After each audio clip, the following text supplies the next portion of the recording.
J'étais assis au chevet de mon grand-père, dans cette chambre d'hôpital de l'Ohio qui ne m'était que trop familière. Je m'appelle Andrew Wright, j'ai 34 ans, je suis un comptable ordinaire qui vit et travaille ici, dans un endroit où tout semble avancer à un rythme lent et monotone. Mais aujourd'hui, l'atmosphère était complètement différente. Mon grand-père, Anthony Wright, était allongé là, ses yeux profonds étrangement calmes et sereins. Il serrait fermement ma main, ses doigts fins conservant encore une légère chaleur, comme s'il essayait de me transmettre ses dernières forces. Il parla doucement, d'une voix faible mais claire. « Andrew, vis honorablement, reste fidèle à qui tu es, mon garçon. Ne te laisse pas aveugler par l'argent ou la gloire. La chose la plus précieuse reste ton caractère. Et souviens-toi que tu as toujours été ma fierté. » Ces paroles résonnaient dans mon esprit comme une ultime recommandation. Je hochai la tête, luttant pour contenir le flot d'émotions. Grand-père avait toujours été ainsi. Il ne prononçait jamais de paroles en l'air. Depuis mon enfance, il m'avait enseigné des valeurs simples, l'honnêteté, la patience et l'amour désintéressé. Je me souvenais de ces après-midi d'été dans la vieille ferme, lorsqu'il m'emmenait me promener et me parlait des erreurs de sa vie, de la façon dont il avait bâti sa vaste fortune à partir de rien, de ses propres mains. Mais aujourd'hui, c'était différent. Pas de longues histoires, juste des mots courts et profonds. Je le sentais, il s'apprêtait à partir. Puis il sourit. Un sourire très léger, très paisible. Ses yeux se fermèrent. Sa respiration se fit plus superficielle. Sa main se relâcha progressivement dans la mienne. Je la resserrai rapidement, le cœur battant à tout rompre, l'appelant doucement par son nom, mais seul le silence me répondit. Son souffle s'arrêta complètement, la main dans la mienne devint froide. Je restai figé, comme si le monde entier s'était arrêté. Je l'appelai plus fort, la voix brisée, mais il n'y avait que le bip régulier des machines. La douleur de la perte s'abattit sur moi comme une vague violente, balayant tout sur son passage. Je m'effondrai sur le lit, les larmes coulant de manière incontrôlable. Ce fut le moment le plus solitaire de ma vie. Grand-père, la personne la plus proche de moi, la seule qui me comprenait vraiment et m'aimait inconditionnellement, était partie pour toujours. Je me sentais abandonné dans un vide immense et inévitable. Après quelques minutes, je me forçai à me lever, essuyant rapidement mes larmes. Je devais faire quelque chose. Je ne pouvais pas rester assis là sans rien faire. Les mains tremblantes, je saisis mon téléphone et appelai chaque membre de la famille. D'abord mon père, Hudson Wright. « Papa, grand-père est parti. » Ma voix était étrangement calme, mais en moi régnait le vide. Il resta silencieux un instant, puis dit sèchement, « Oui, je sais. Je vais faire les arrangements nécessaires. » Aucun mot de réconfort, aucune question. Ensuite, ma mère, Stella. Elle éclata en sanglots au téléphone, mais je savais que c'était plus par habitude que par véritable chagrin. Puis mon frère aîné, Maverick, mon oncle Thomas, les cousins. Chaque appel passait comme un froid rappel de la distance qui existait depuis longtemps dans cette famille. Ils ne demandèrent que les horaires, les lieux et les dispositions nécessaires. Personne ne me demanda comment je me sentais. Mon esprit était encore vide, incapable d'accepter la réalité de la disparition de mon grand-père, et le fait que j'avais été le seul à ses côtés jusqu'à la toute fin. Les funérailles eurent lieu quelques jours plus tard, dignes et simples, exactement comme il l'avait souhaité. Les petits-enfants se rassemblèrent au grand complet dans le petit cimetière de la banlieue de l'Ohio. L'atmosphère était lourde, mais surtout formelle.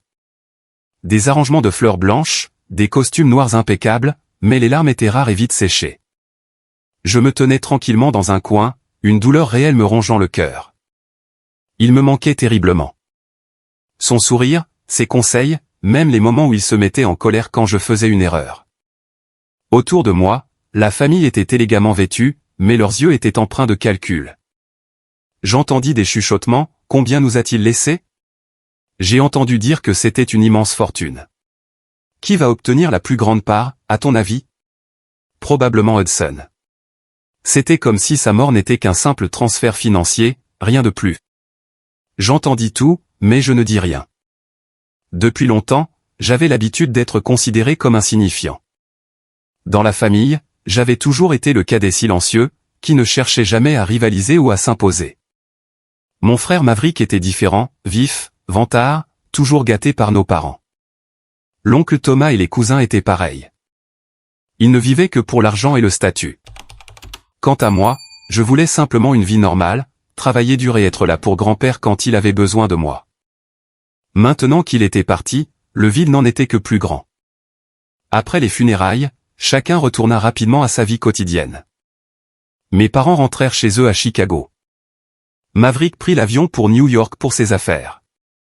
L'oncle Thomas et les cousins se déparpillèrent. Seul moi restais pour débarrasser les affaires de grand-père dans la vieille ferme. Je feuilletais ses vieux cahiers, des photos de famille décolorées. Chaque objet était un souvenir. La montre qu'il portait toujours, le livre de mathématiques qu'il utilisait pour m'instruire quand j'étais petit.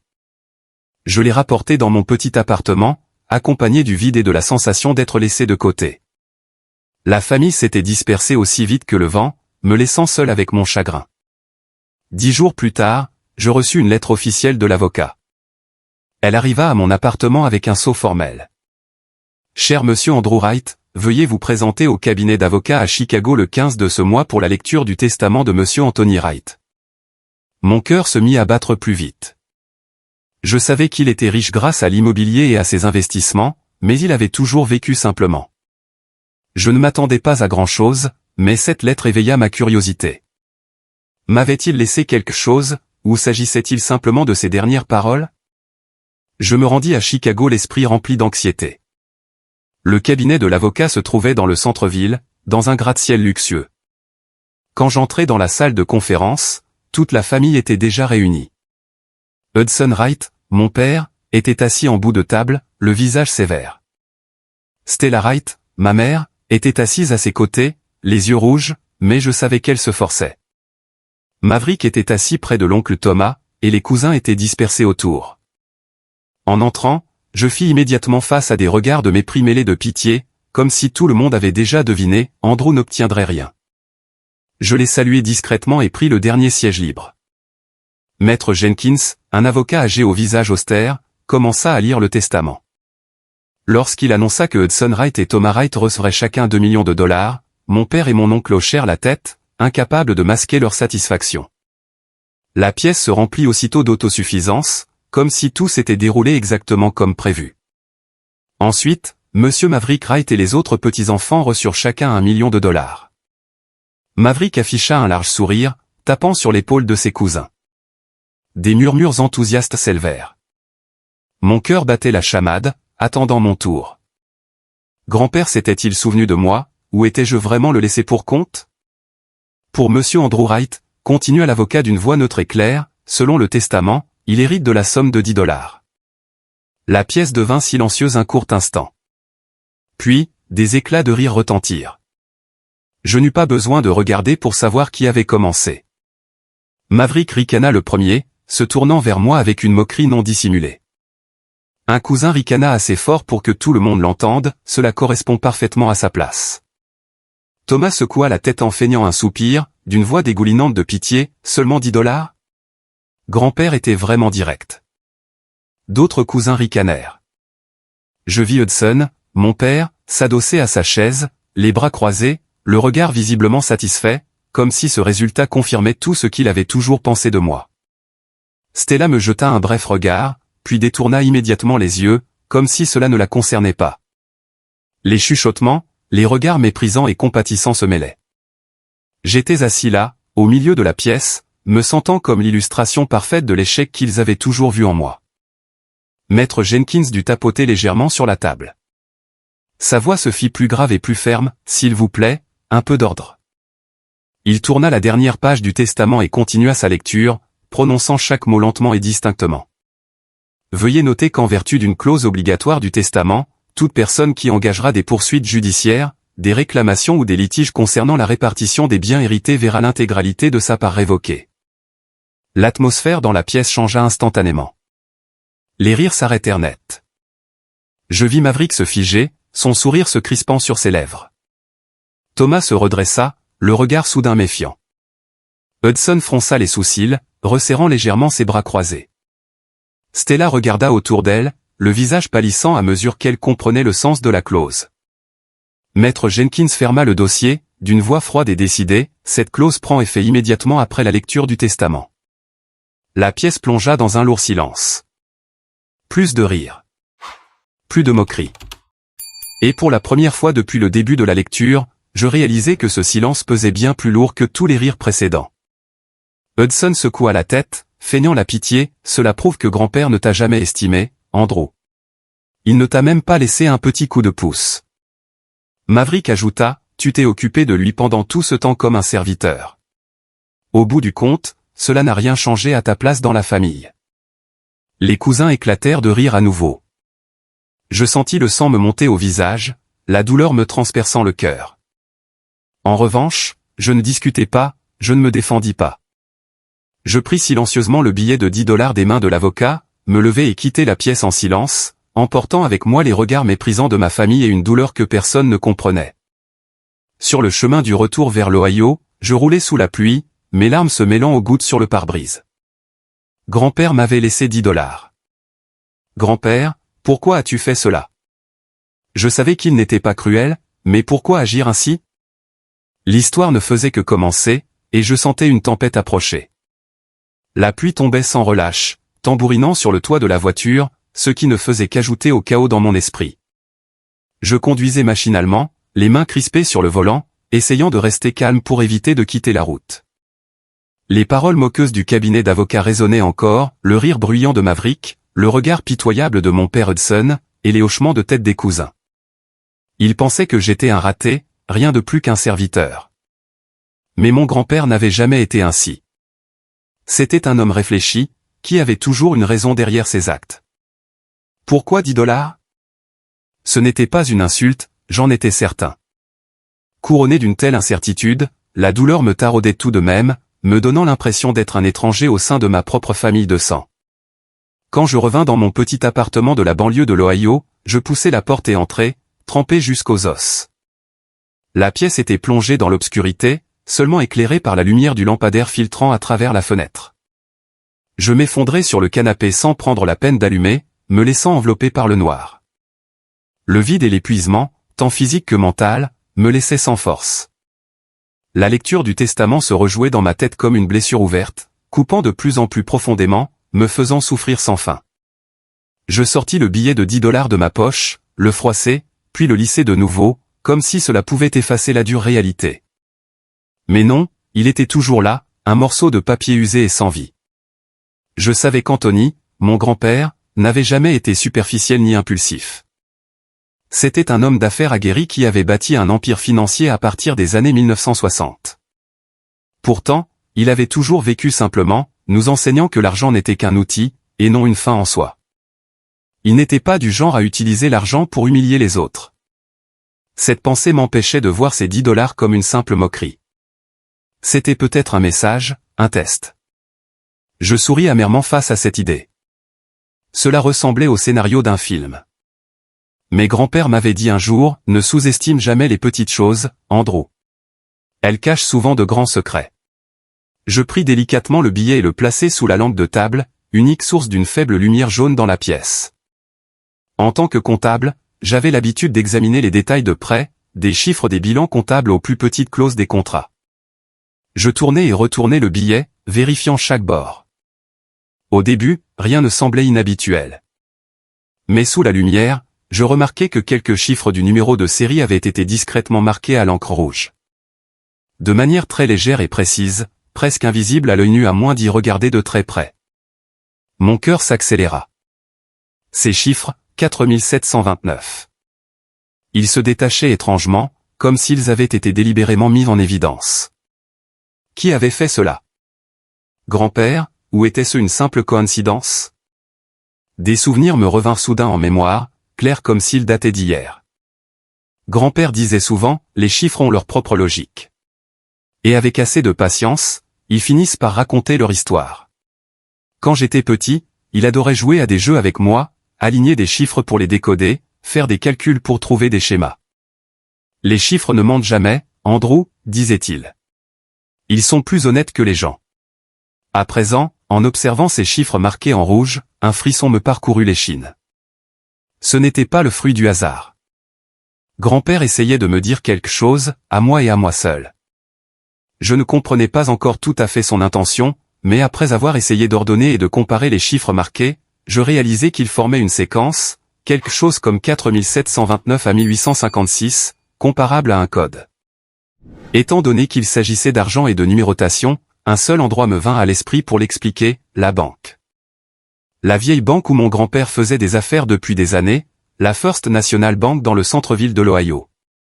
Il en parlait souvent, c'était l'endroit où il conservait ses actifs et ses secrets. Ce billet de 10 $ pouvait-il en être la clé? Cette pensée m'enthousiasmait, comme si je m'engageais dans une aventure inattendue. Cette nuit-là, je ne dormis presque pas. Les chiffres dansaient dans ma tête, mêlés aux images de mon grand-père me souriant avant de s'éteindre. Le lendemain matin, je me levai tôt, mis mes vêtements les plus propres et pris le billet de 10 $ ainsi que ma pièce d'identité. Sur le chemin de la banque, j'étais prudent mais déterminé. La pluie s'était arrêtée. Le ciel était dégagé, comme un bon présage. Je me demandais, est-ce que j'imagine tout cela, ou est-ce vraiment l'héritage qu'il m'a laissé? Les portes de la banque s'ouvrirent. L'odeur familière de papier et d'argent m'enveloppa. Je pris une profonde respiration et m'approchai du guichet. « Bonjour, je dois parler au directeur au sujet d'une affaire personnelle », dis-je à la réceptionniste, m'efforçant de garder une voix stable. Elle me regarda d'un air méfiant, mais lorsque je mentionnai le nom de mon grand-père, Anthony Wright, son expression changea, « Monsieur Wright, laissez-moi vérifier. Veuillez me suivre, s'il vous plaît. » Elle me conduisit dans un bureau privé où m'attendait un homme d'âge mûr, Monsieur Smith, le directeur. Je présentai ma pièce d'identité et lui montrai le billet de 10 $, lui expliquant que c'était la seule chose que mon grand-père m'avait laissée après sa mort, et qu'il comportait des marques inhabituelles. Je pense que cela pourrait être un code, expliquai-je en désignant les chiffres rouges. Monsieur Smith prit le billet et l'examina attentivement sous une loupe, laissez-moi voir. Ce billet de 10 $ est en effet très intéressant.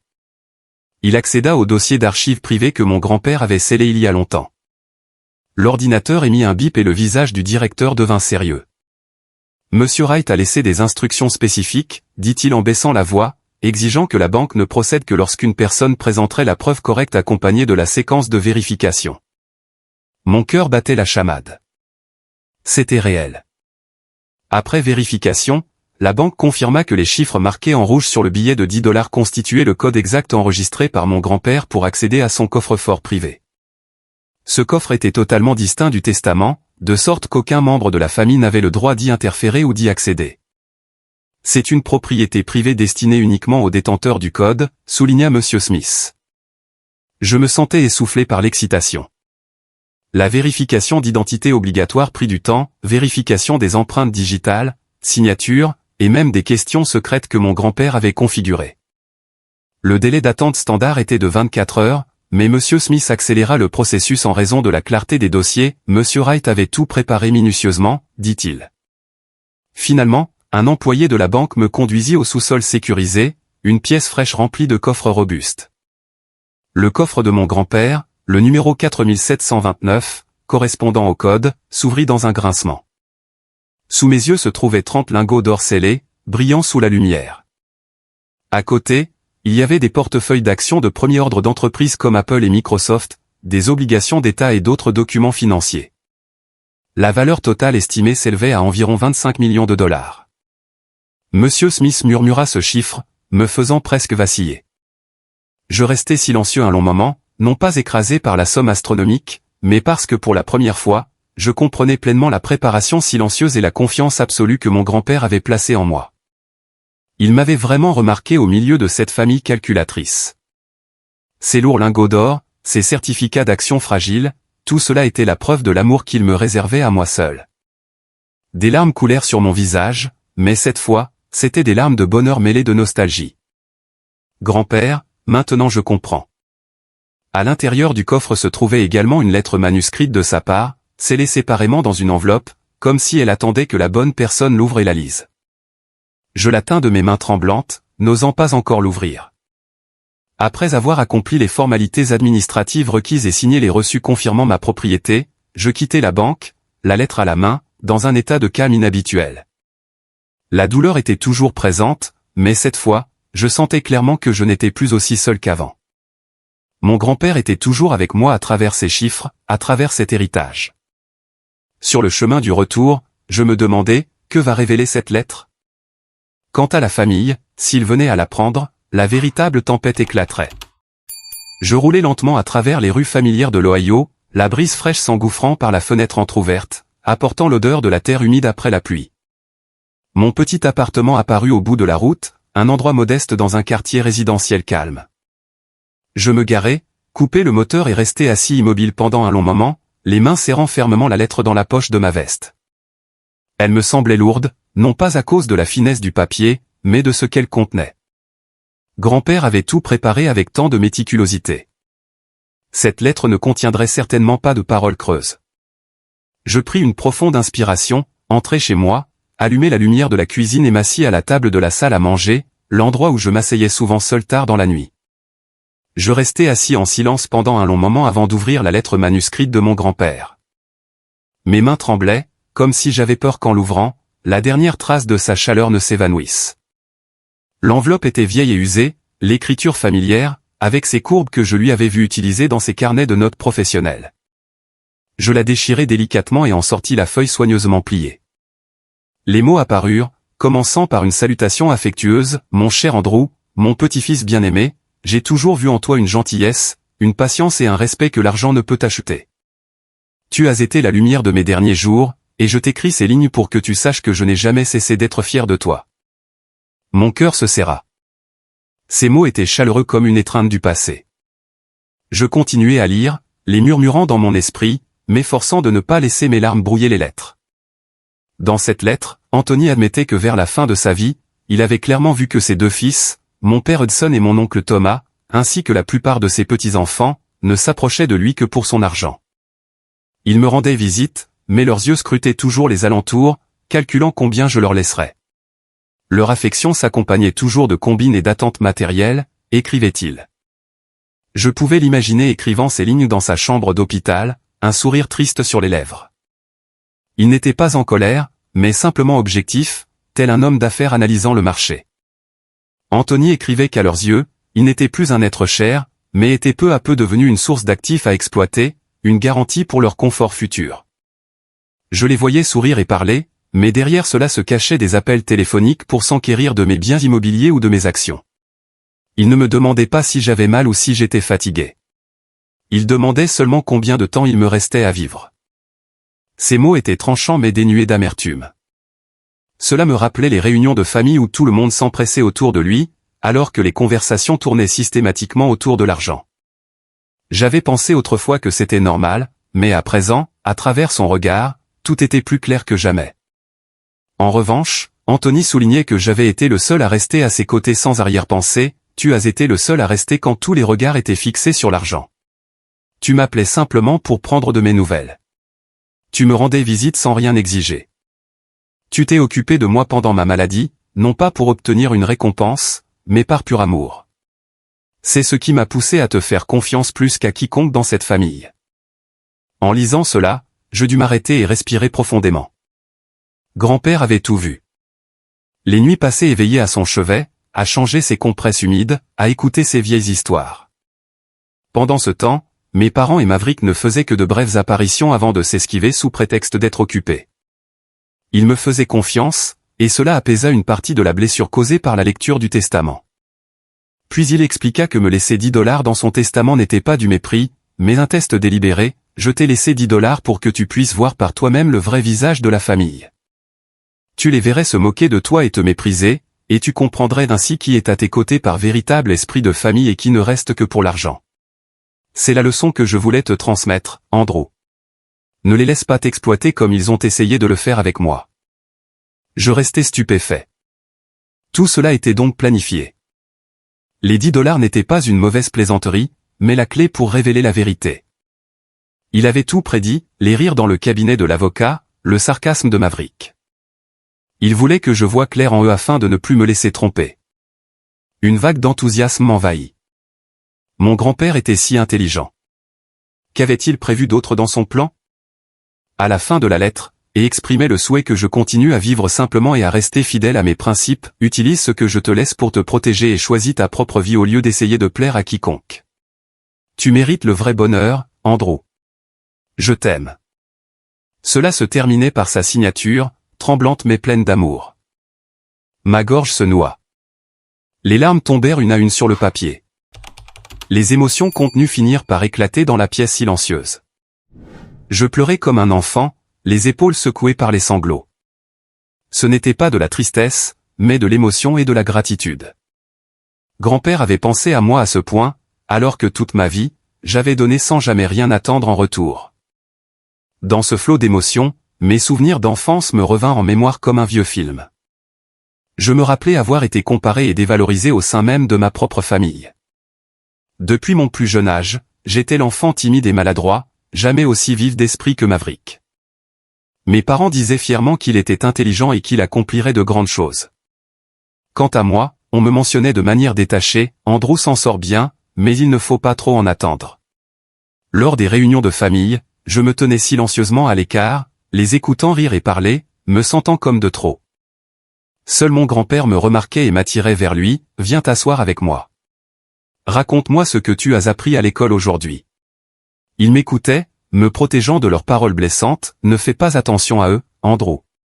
Tu as ta propre valeur. » Je me souvenais des après-midi où il m'emmenait marcher autour de la ferme.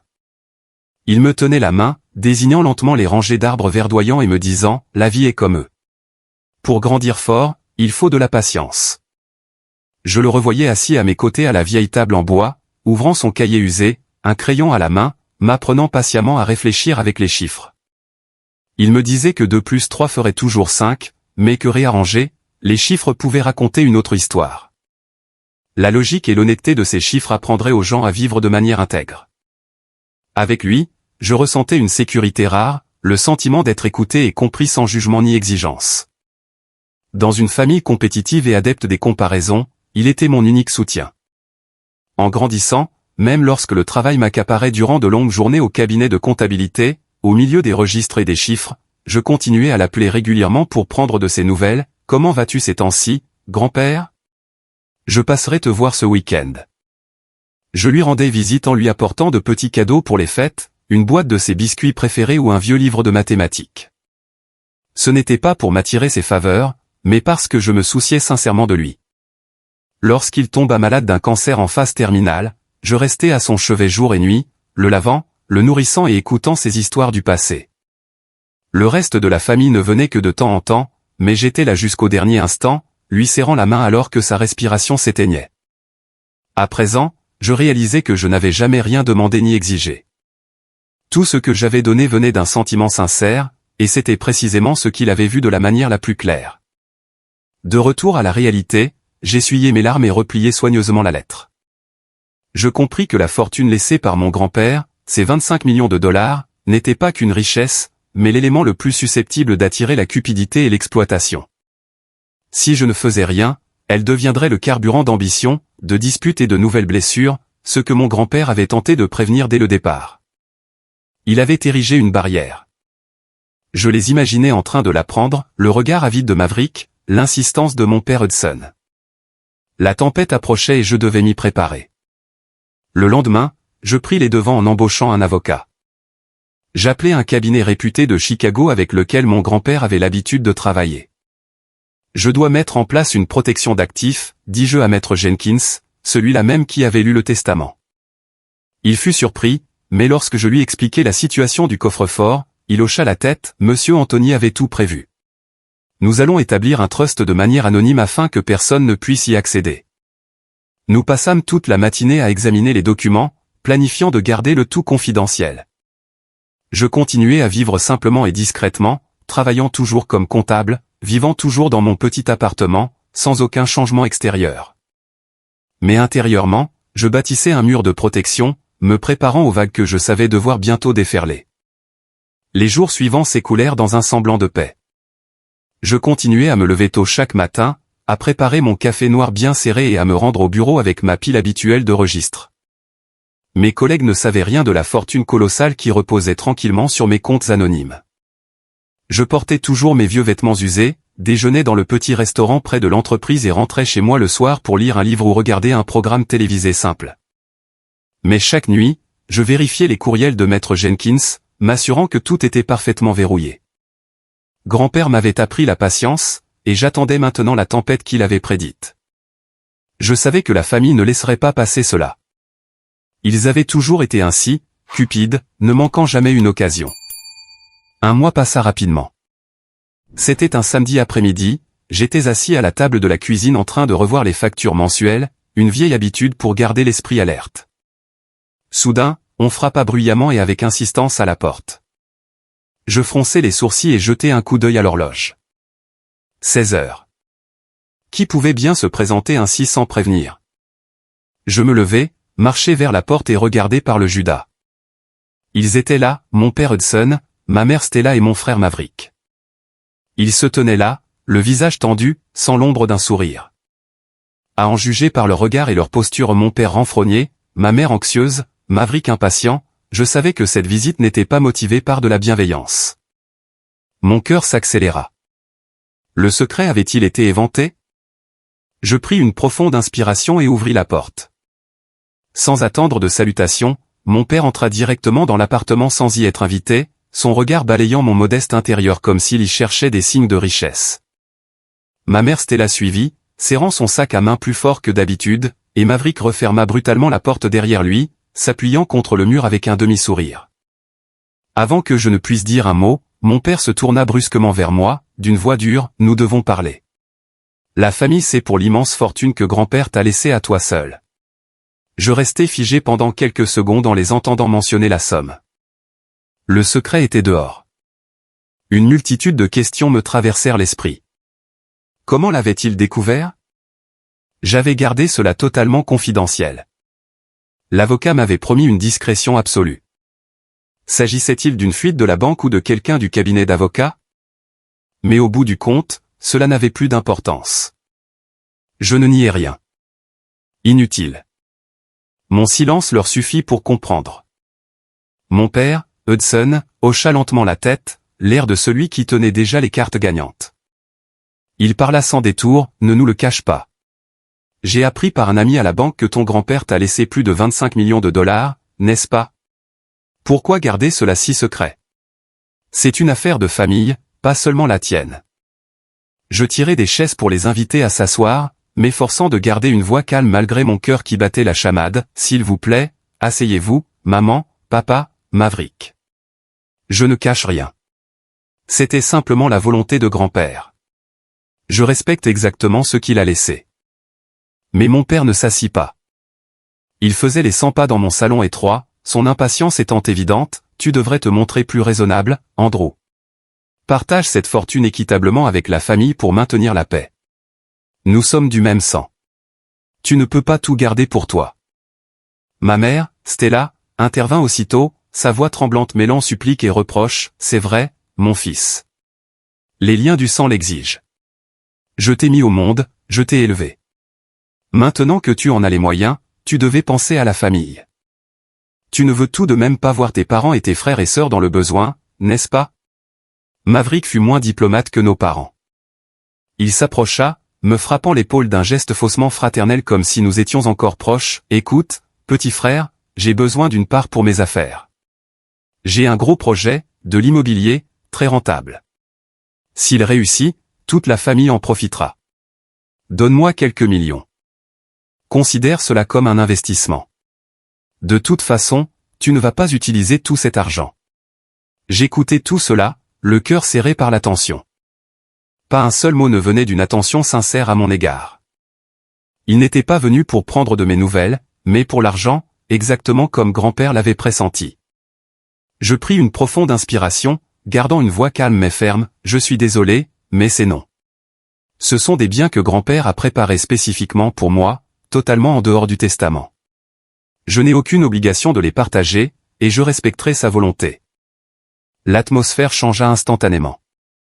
Le visage de mon père devint rouge de colère, sa voix s'élevant. « Comment oses-tu dire cela?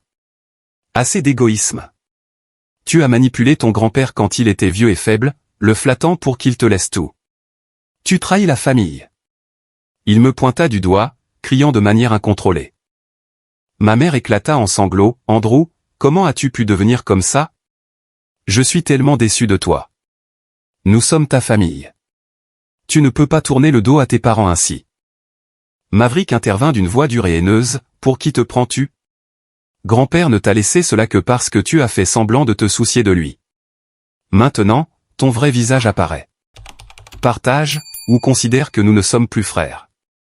Je ne répondis pas, je ne discutais pas.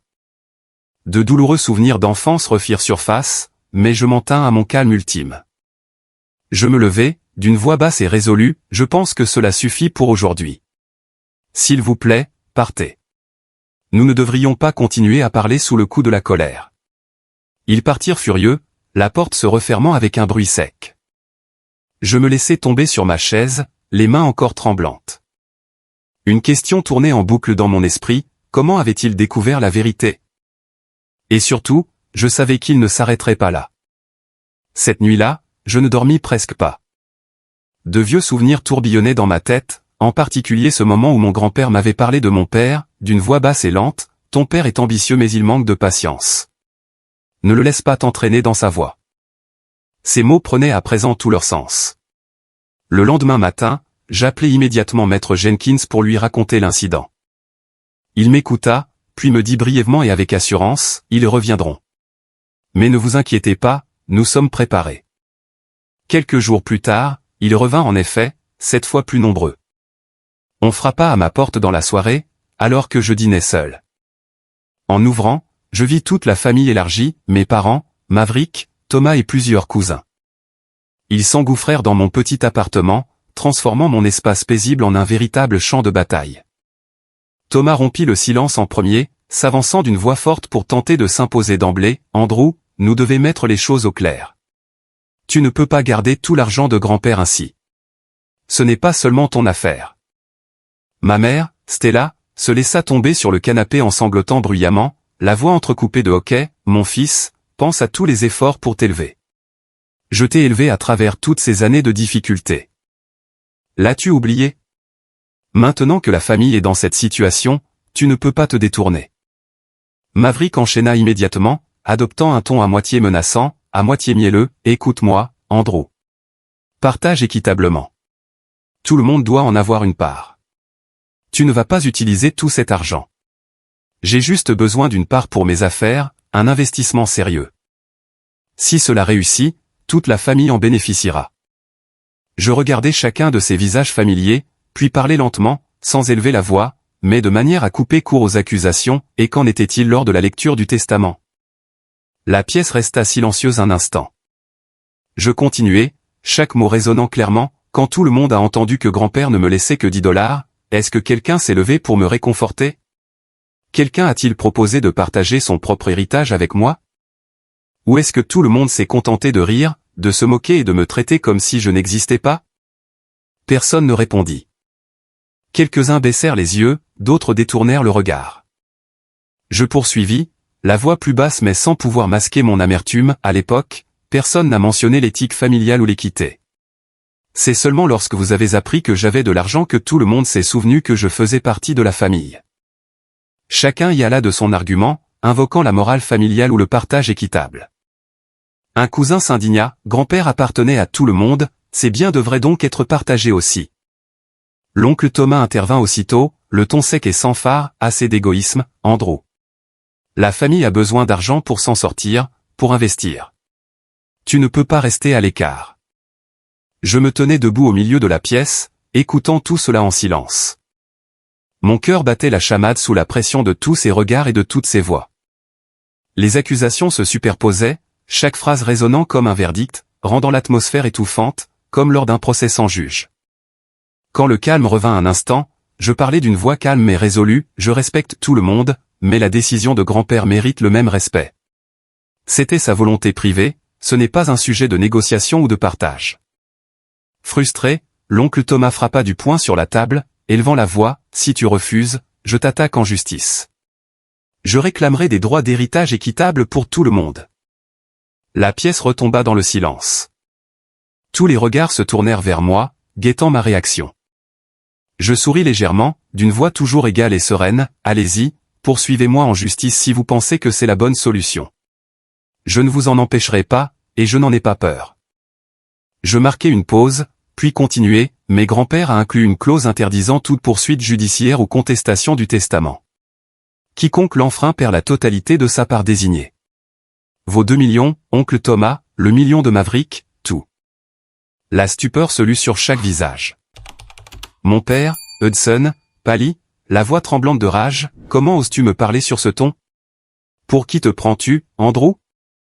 Maverick marmonna, tentant de paraître assuré mais sans parvenir à cacher son trouble, c'est du bluff, n'est-ce pas? Une tactique d'intimidation pour nous faire taire. Une telle clause n'existe pas. Mais au fond d'eux, ils savaient que je disais la vérité. La clause avait été annoncée clairement. Elle ne pouvait être niée. Réalisant qu'il ne parviendrait pas à me faire fléchir et n'osant pas risquer de perdre ce qu'il possédait déjà, le groupe se leva et partit dans la colère, l'impuissance et le ressentiment. L'oncle Thomas me lança un dernier regard noir, tu le regretteras, Andrew. Ma mère sanglota, comment mon fils a-t-il pu devenir ainsi? La porte se referma derrière eux, me laissant seul dans la pièce en désordre, épuisé, sachant qu'à partir de cet instant, tous les ponts entre moi et ma famille d'origine étaient définitivement coupés. Je savais qu'ils n'abandonneraient pas facilement. Ils essaieraient d'autres moyens, la persuasion, peut-être des menaces. Je redoublais d'efforts avec l'avocat, passant en revue tous les documents juridiques, le trust, les comptes anonymes et les clauses de protection. Jenkins me dit, nous allons ajouter une couche de sécurité supplémentaire. Ils ne pourront pas y toucher. Je me préparais à recevoir des appels tardifs, des rumeurs, la véritable tempête arrivait. Dans les jours qui suivirent cette confrontation, je vécus dans un état d'alerte permanent. Chaque coup de sonnette ou appel d'un numéro inconnu faisait bondir mon cœur. J'imaginais Maverick m'appelant au milieu de la nuit, la voix embrumée par l'alcool, tentant de me convaincre, réfléchis-y, petit frère. Nous sommes de la même famille. Ou mon père Hudson m'envoyant une lettre pleine de reproches moraux. Mais curieusement, rien ne se produisit. Le silence enveloppa tout, tel le calme avant la tempête. Je continuais mon travail de comptable, mais mon esprit était constamment distrait. Grand-père avait dit un jour, le silence est parfois plus dangereux que le bruit, et il avait raison. Il ne me dérangeait plus, mais ce silence se fit de plus en plus pesant. Le temps passa et je décidai d'allouer une modeste partie de ma fortune à l'achat d'un appartement plus petit et bien équipé. Rien d'ostentatoire, pas de villa luxueuse ni de voiture de sport. Je ne voulais pas de cela. Je trouvai une maison à la lisière de l'Ohio, avec un petit jardin à l'arrière et des fenêtres donnant sur les bois. Ce sera un endroit paisible, me dis-je en signant le contrat. Un espace privé, éloigné des regards indiscrets et des ennuis inutiles. Je m'y installai discrètement sans en informer personne. La première nuit, allongé dans mon nouveau lit, j'écoutais le vent bruisser dans les feuilles, avec le sentiment que grand-père me souriait avec approbation quelque part. Ma vie devint plus stable sur le plan matériel. Tout était ordonné et calme, ce qui correspondait à ma personnalité de comptable amateur de précision et d'ordre. J'achetai l'essentiel, une table et des chaises en bois simple, quelques romans pour les soirées et une meilleure cafetière. L'argent n'était plus un souci. Je pouvais payer mes factures sans crainte et même investir une partie de mes fonds dans des placements sûrs. Mais ce calme m'apportait aussi un vide indescriptible. Au début, je pensais que c'était simplement une habitude liée à mon ancienne vie, mon appartement exigu, mes longues nuits solitaires. Mais peu à peu, je réalisais qu'il s'agissait de solitude. Pas de rires familiaux, pas d'appels pour prendre des nouvelles, même faim. Juste moi, face aux chiffres sur mon écran et aux souvenirs de mon grand-père. La famille cessa de me déranger, et j'évitais activement tout contact. En apparence, c'était la paix, pas de dispute, pas de pression. Mais intérieurement, je ressentais la douleur d'être coupé de mes racines. J'avais pensé un jour que la famille était l'ultime refuge, quoi qu'il arrive. Désormais, j'étais comme une branche coupée, dérivant seul. Les soirs de week-end, assis près de la fenêtre, je regardais la rue déserte en me demandant, suis-je vraiment libre ou simplement isolé? J'attendais un appel avec anxiété, tout en redoutant qu'il n'arrive. Une vie aisée, mais pourquoi si vide? Dans un moment de nostalgie soudaine, je composai le numéro de mon père Hudson. C'était son anniversaire, une date que je gardais toujours en mémoire.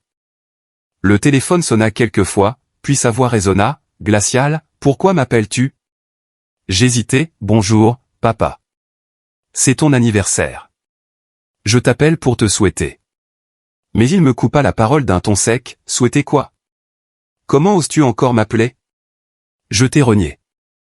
Tu as choisi l'argent plutôt que la famille. Ne rappelle plus jamais. L'appel prit fin brutalement, sans me laisser le temps de m'expliquer. Je tins le téléphone, stupéfait comme si j'avais reçu une gifle. Grand-père, comment les choses ont-elles pu tourner ainsi? Des larmes coulèrent, non pas de colère, mais de douleur face à ce qui avait été perdu. Peu après, je réalisai que j'avais été retiré du groupe de discussion familiale. J'ouvris l'application et cherchai « Famille Wright », qui regorgeait autrefois de photos de réunions et de vœux de fête, mais il avait disparu. C'était comme si mon existence avait été effacée d'un simple clic.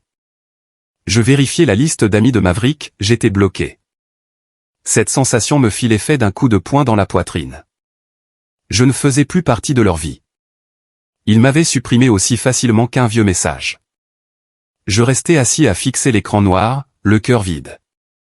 Mon anxiété initiale s'était muée en une profonde tristesse. Les fêtes, les anniversaires ou les événements familiaux importants se déroulaient sans que je le sache. Pour Thanksgiving, je me retrouvais seul devant un repas de dinde acheté en magasin, me demandant ce qu'il faisait. L'anniversaire de Maverick arriva, je me souvenais de la date, mais je n'appelais pas. C'est seulement par hasard, en faisant défiler les réseaux sociaux une habitude devenue rare, que je vis des photos et des vidéos qu'ils avaient publiées, mes parents souriant à table, l'oncle Thomas levant son verre, les cousins prenant des selfies. Je ne figurais sur aucune d'elles.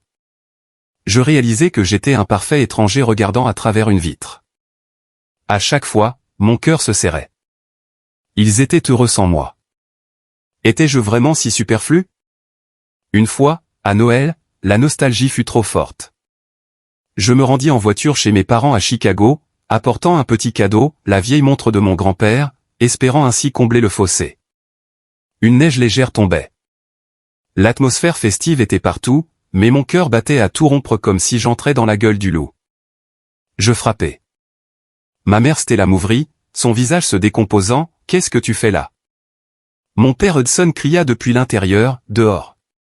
Tu n'es plus mon fils. » Maverick s'avança, un sourire narquois aux lèvres, « Tu es devenu riche et tu te souviens soudain de la famille. » Trop tard.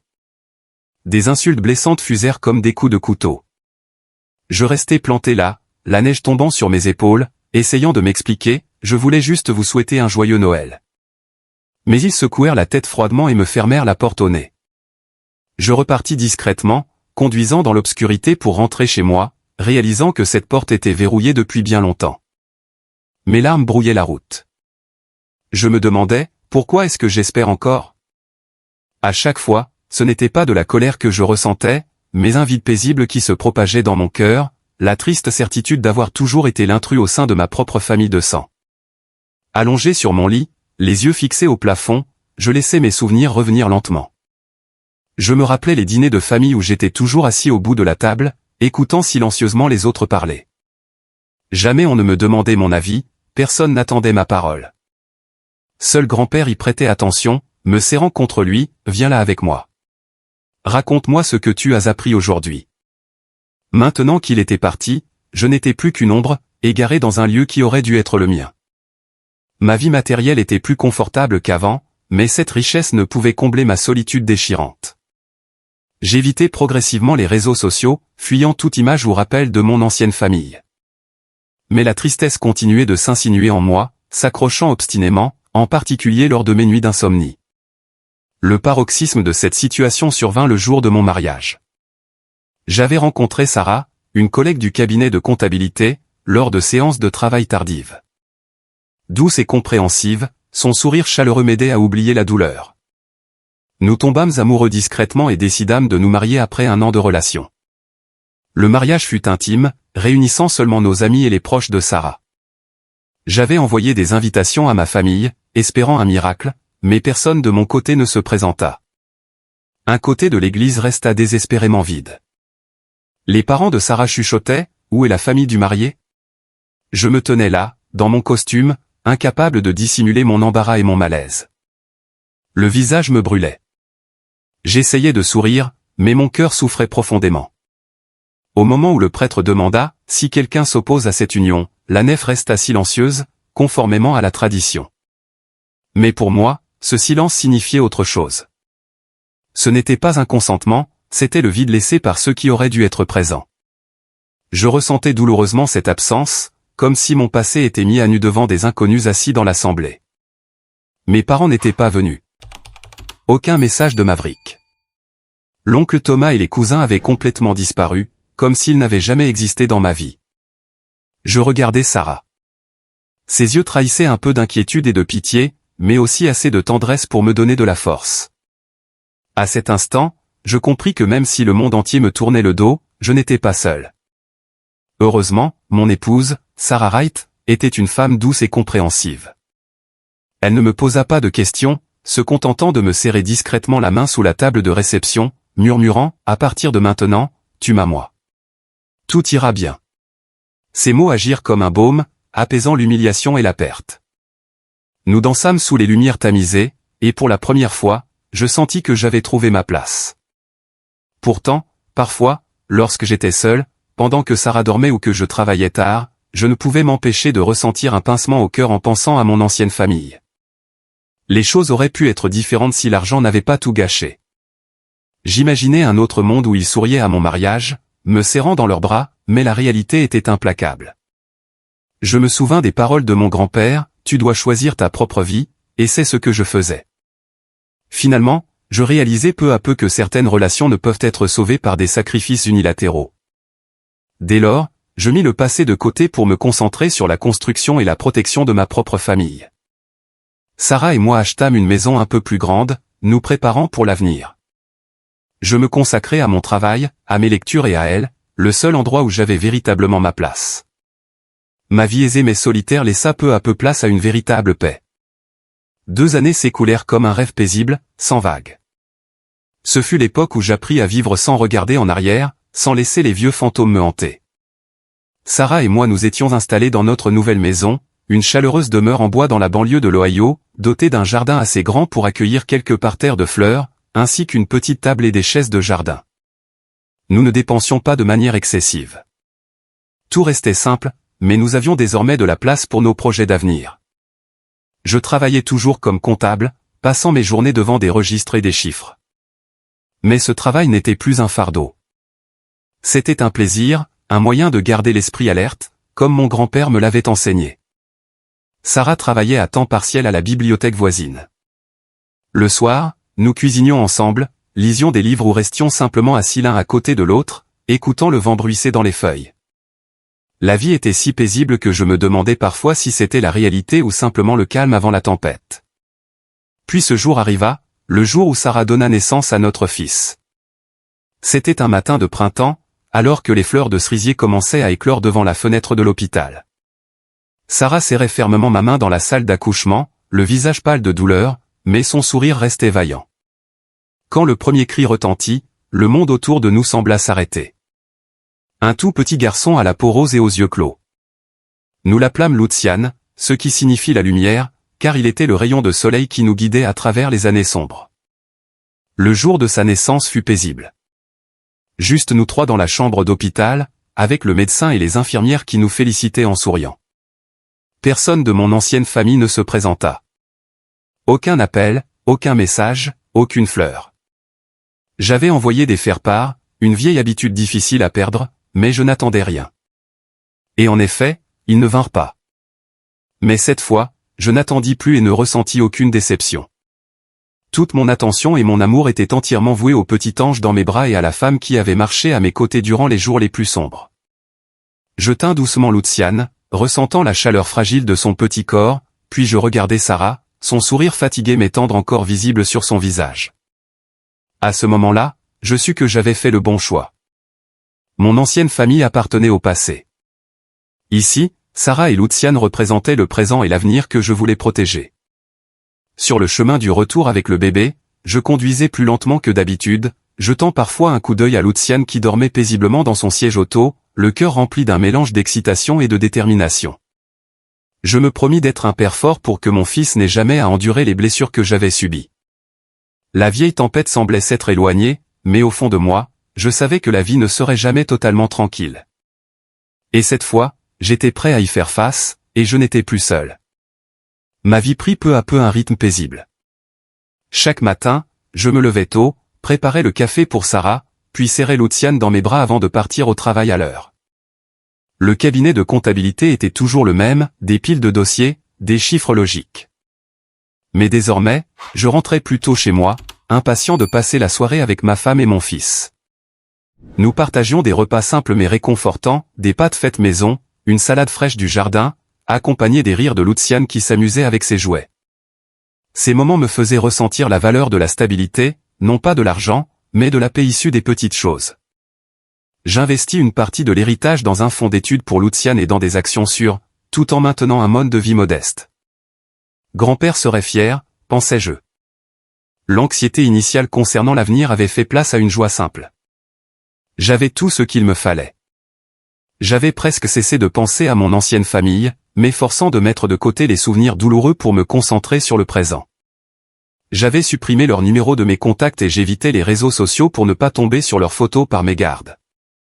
Pourtant, des nouvelles d'eux me parvenaient encore de temps en temps, sans que je les cherche.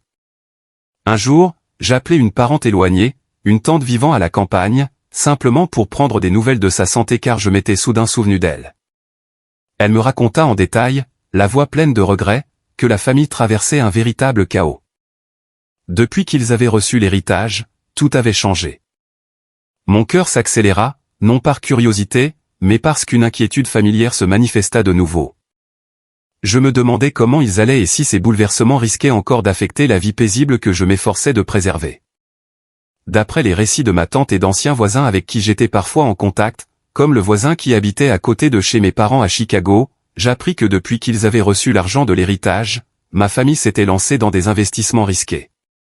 Ils avaient cru à des promesses d'enrichissement rapide, achetant et vendant sur la base de rumeurs et d'engagements infondés. Maverick avait ouvert la voie, se vantant d'un projet immobilier d'envergure en Floride, convainquant mon père Hudson et mon oncle Tom d'y injecter leurs fonds.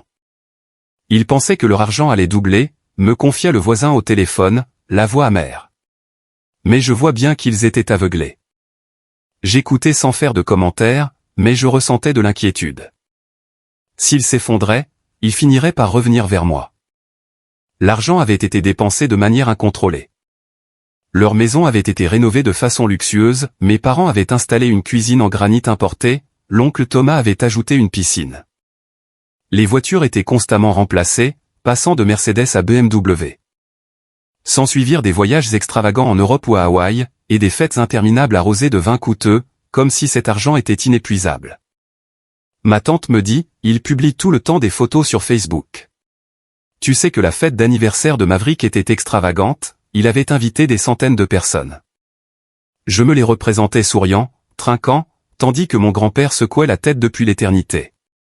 Je n'étais pas jaloux, juste dubitatif. N'avait-il donc rien appris de grand-père? Mais au fond de moi, je savais que la fin était proche, et cela me faisait attendre avec appréhension, non pas par Schadenfreude, mais pour vérifier la leçon que grand-père m'avait enseignée. Quelques années plus tard, les investissements échouèrent les uns après les autres. Les projets spéculatifs s'effondrèrent. L'immobilier en Floride se révéla être une bulle. Les actions basées sur de simples rumeurs s'écrasèrent. Cela entraîna des dettes croissantes, petites et grandes, sans que personne n'en prenne la responsabilité. Un ancien voisin me raconta au téléphone, la voix empreinte d'exaspération, ton père a dû emprunter à la banque pour payer les dettes de Maverick. Maintenant, il se dispute à longueur de journée dans la maison. Je restais silencieux, le téléphone à l'oreille, sentant la tension monter. Non pas par surprise, mais parce que tout se déroulait exactement comme je l'avais pressenti. Cette famille se vissurait de l'intérieur, morceau par morceau. Leur assurance et leur fierté d'autrefois s'étaient évanouies, remplacées par une fatigue visible sur leur visage, une irritabilité constante et des querelles sans fin ni issue. Personne ne gardait son calme. Personne ne cédait. Une après-midi, ma tante m'appela, la voix basse comme si elle craignait d'être entendue, ta mère m'a appelé en pleurant sans s'arrêter. Chez eux, ils se rejettent constamment la faute. Il n'y a plus un seul jour de paix. En entendant cela, je gardai le silence. Pas de jubilation, pas de joie. Je constatais simplement que lorsque l'argent venait à manquer, ce qu'ils avaient longtemps dissimulé apparaissait plus clairement que jamais. D'après le voisin de mes parents, je pouvais imaginer ce qui se passait là-bas. Il disait que les disputes étaient si fréquentes que tout le quartier les entendait. Maverick était le plus bruyant. Le voisin racontait qu'il reprochait constamment à mon père Hudson d'être trop conservateur, de n'avoir pas osé faire de gros investissements, manquant ainsi des occasions de changer de vie. Mon père hurlait en retour, fou de rage, disant que Maverick avait inventé des chimères d'enrichissement pour le pousser à tout investir, avant de tout laisser s'effondrer. L'oncle Thomas n'était pas en reste. Selon les dires, il affirmait qu'il avait seulement suivi les conseils de ses cousins, et que si on ne l'avait pas poussé, il n'aurait pas commis d'erreur. Personne n'assumait ses responsabilités. Chacun tentait de rejeter la faute sur l'autre, comme si le fait de nier sa propre erreur pouvait alléger la situation.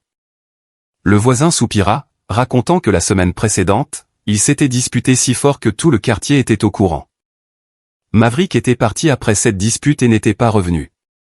J'écoutais tout cela, les sentiments partagés, un peu inquiet de voir leur vraie nature ainsi exposée, conformément à ce dont j'avais été témoin, mais avec une pointe de tristesse car, après tout, ils avaient été ma famille. En entendant ces récits, je n'éprouvais ni jubilation ni pitié. Je comprenais simplement qu'ils n'avaient jamais changé, c'était seulement que lorsque l'argent coulait à flot, leur cupidité restait masquée, et dès qu'ils venaient à tarir, leur nature se révélait au grand jour. Je m'assis à la table du dîner pour raconter cela à Sarah, d'une voix calme, « Tu vois, grand-père avait raison sur toute la ligne. » Elle me tint la main, « C'est suffisant. Laisse le reste derrière toi. » Mais dans mon cœur, je savais que la tempête revenait. Il se tournerait vers moi lorsqu'il n'aurait plus d'autre issue. Inquiet, je serrai Luciane plus fort, déterminé à protéger notre paix. Ma vie ressemblait désormais à un roman dramatique dont le chapitre suivant réservait son lot de surprises. Le temps passa et cette paix dura plus longtemps que je ne l'avais imaginé. Les journées passées avec Sarah et Luciane semblaient être un cadeau de mon grand-père. Le matin, je me réveillais au son de rires d'enfants. L'après-midi, nous nous promenions dans le jardin où Luciane courait après un vieux ballon, et le soir, nous nous réunissions autour de la table pour partager des histoires ordinaires. J'apprenais peu à peu à chérir chaque instant, sans plus laisser le passé me retenir. Mon travail de comptable se poursuivait régulièrement, mais la majeure partie de mon temps et de mon attention était désormais consacrée à ma petite famille. Je lisais des histoires à Luciane chaque soir, j'entretenais les pots de fleurs sur le balcon avec Sarah, où je restais simplement assis près de la fenêtre à le regarder jouer en silence. Luciane poussait souvent des cris de joie en courant dans la maison. Je riais et courais après lui, laissant éclater nos rires, et dans ces moments-là, tous les soucis semblaient s'évanouir. Cependant, dans un coin secret de mon cœur, je conservais la vigilance nécessaire, me tenant toujours prêt pour ce qui pourrait revenir à tout moment. Les nouvelles sporadiques de mon ancienne famille, bien que rares, suffisaient à me rappeler qu'ils s'enfonçaient de plus en plus dans le pétrin qu'ils avaient eux-mêmes créé. Par un après-midi paisible, je jouais avec Luciane dans le salon pendant que Sarah préparait le dîner dans la cuisine. Dehors, le temps d'automne était doux, les feuilles jaunes tombant çà et là devant la fenêtre. À l'intérieur régnait notre chaleur habituelle et la douce odeur de rôti s'échappant de la cuisine. Luciane était assis par terre, concentré sur la construction d'une petite tour en bloc de bois. Je fis semblant de grogner en rampant vers lui, ce qui le fit éclater de rire, serrant ses blocs contre sa poitrine. « Attends, papa. J'ai presque fini. Reste tranquille. Ne fais plus le monstre. » Je m'apprêtais à me pencher pour le soulever quand on frappa brusquement et fermement à la porte. Je me figeai. Luciane leva les yeux vers la porte lui aussi. Le jeu s'arrêta net. La pièce redevint soudain silencieuse, seul le bruit des coups résonnant à l'extérieur. Je fronçai les sourcils et regardai l'heure. 17 heures. Ce n'était ni l'heure d'une livraison, ni la visite d'un ami. Sarah m'interpella depuis la cuisine. « Chérie, qui est à la porte ?» Je me levai, un mauvais pressentiment m'envahissant. « Je ne sais pas, je vais voir. » Mon cœur se mit à battre plus vite, inquiet, comme si je pressentais que l'ultime tempête venait d'arriver. J'ouvris la porte, et ils étaient là, toute la famille au complet, mon père Hudson, ma mère Stella, mon frère Maverick, mon oncle Thomas et quelques cousins. Ils s'entassaient sur le porche, vêtus correctement, mais les traits visiblement tirés par la fatigue. Leur présence soudaine me surprit, c'était la première fois depuis des années qu'ils venaient si nombreux. Mais je restai poli, esquissant un léger sourire. « Maman, papa, Maverick, mon oncle, tout le monde est là sans prévenir. Entrez, je vous en prie. » Ils entrèrent, remplissant mon petit salon. Mon père Hudson s'assit sur le canapé. Ma mère Stella serrait son sac à main contre elle comme si elle craignait de le perdre. Maverick s'adossa au mur avec un sourire forcé. L'oncle Thomas et les cousins regardaient autour d'eux avec embarras. L'atmosphère initiale était empreinte d'une fausse cordialité, comme une pièce de théâtre hâtivement mise en scène. Ma mère Stella parla en premier, la voix tremblante mais s'efforçant d'être chaleureuse. « Andrew, mon fils, cela fait si longtemps que la famille ne s'est pas réunie. Tu m'as tellement manqué. » Mon père Hudson hocha la tête et ajouta, « C'est vrai. Nous sommes de la même famille, liés par le sang. Il est temps de nous réconcilier et de laisser le passé derrière nous. » Maverick enchaîna d'une voix inhabituellement douce, « Petit frère, nous avons joué ensemble depuis l'enfance. Tu te souviens des parties de pêche avec grand-père? Ne laissons plus les malentendus nous séparer. » L'oncle Thomas et les cousins se joignirent à eux pour évoquer de vieux souvenirs. « Tout à fait. Tu te souviens des réunions du Nouvel An? Il est temps de nous réunir à nouveau. » Ces appels sonnaient bien, mais je percevais clairement leur fausseté, leur regard fuyant et leur sourire forcé. L'anxiété monta en moi. Que voulait-il? Sûrement pas seulement se remémorer le passé. Au milieu de ces discours de réconciliation, certains firent allusion à un besoin d'aide. Un cousin dit doucement, « Si Andrew est prêt à nous tendre la main, la famille t'accueillera à nouveau comme un membre à part entière. » Comme si de rien n'était. Comme si cette acceptation était un privilège à échanger contre ce que je devinais déjà. L'oncle Thomas ajouta, « C'est vrai, notre famille serait plus forte si tout le monde se soutenait. » Ma mère Stella essuya des larmes feintes, « Mon fils, je vieillis. Je veux juste que mes enfants s'entendent. » Je restais assis là à les écouter, les mains crispées sous la table. Luciane entra par curiosité, observant ces inconnus, mais Sarah l'emmena rapidement dans la cuisine en murmurant, « Je vais le garder à l'intérieur pour que vous puissiez discuter. » Je lui adressai un regard de gratitude, le cœur serré par l'attention. Ils en venaient progressivement au but réel de leur visite, et j'attendais avec anxiété que les choses soient dites clairement. Puis, quelques-uns commencèrent à évoquer leurs difficultés actuelles. Maverick commença d'un ton plaintif, s'efforçant de paraître épuisé, « Tu sais, petit frère, je n'y arrive plus. Les projets immobiliers que j'ai poursuivis se sont tous effondrés. Le marché a tourné trop vite. Les dettes s'accumulent. Les créanciers m'appellent tous les jours. La pression financière est étouffante. » Hudson intervint aussitôt, baissant la voix, « Tes parents ne s'en sortent pas mieux, mon fils.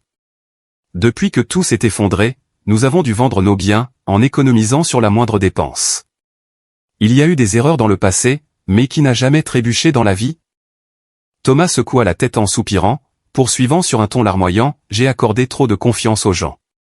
J'ai investi en suivant les conseils de Maverick, pensant aider la famille. Qui aurait cru que tout serait perdu? Maintenant, il ne nous reste plus rien. Ceux qui ont des moyens devraient savoir partager, n'est-ce pas, mon neveu? » Ces allusions étaient plus claires que jamais. Personne ne réclamait d'argent directement, mais l'intention était évidente. « Tu es riche maintenant, aide-nous », ajouta un cousin d'une voix douce mais incisive. Notre famille a toujours tout partagé. Andrew, nous aider un peu maintenant, quel mal y a-t-il à cela? L'atmosphère dans la pièce s'alourdit. La cordialité du début s'évanouit, remplacée par des regards impatients et calculateurs. Je sentis mon cœur battre la chamade, la tension étant à son comble. Pensait-il que j'étais toujours le même Andrew naïf d'autrefois? J'écoutais en silence et réalisais rapidement que leur démarche ne découlait ni de remords ni d'un désir sincère de réparer les choses. Pas une seule excuse sincère. Pas un mot comme « nous avons eu tort » ou « nous regrettons de t'avoir maltraité ». Rien que des détours, des souvenirs évoqués, des appels à l'émotion pour tourner autour de l'argent. Je me souvins de la lettre de mon grand-père, « Il s'approche pour l'argent, Andrew. Ne les laisse pas t'exploiter. » Tout était maintenant d'une clarté effrayante. Derrière leur volonté de réconciliation se cachait le désir d'obtenir une aide financière, de partager leur fardeau pour retrouver le cercle de privilèges qu'ils avaient perdu. Ils n'étaient pas venus par amour, mais parce qu'ils étaient acculés par les dettes, les échecs, et qu'ils avaient besoin d'un frère fortuné pour les renflouer. La tension monta en moi. Une seule question m'obsédait, comment refuser sans que la situation n'échappe à tout contrôle? Conservant mon calme, je pris une profonde inspiration et parlai d'une voix calme mais résolue, « J'ai tout entendu. Je vous remercie d'être venu, mais je dois vous dire une chose clairement. Chacun doit assumer la responsabilité de ses propres choix. Je ne peux pas et je ne veux pas relancer l'ancien cycle qui nous a tous blessés. Hudson fronça les sourcils, la voix lourde, qu'est-ce que tu veux dire par là? Tu ne vas pas aider la famille. Je continuai lentement mais clairement, j'ai fixé des limites très précises. Je refuse toute demande déguisée.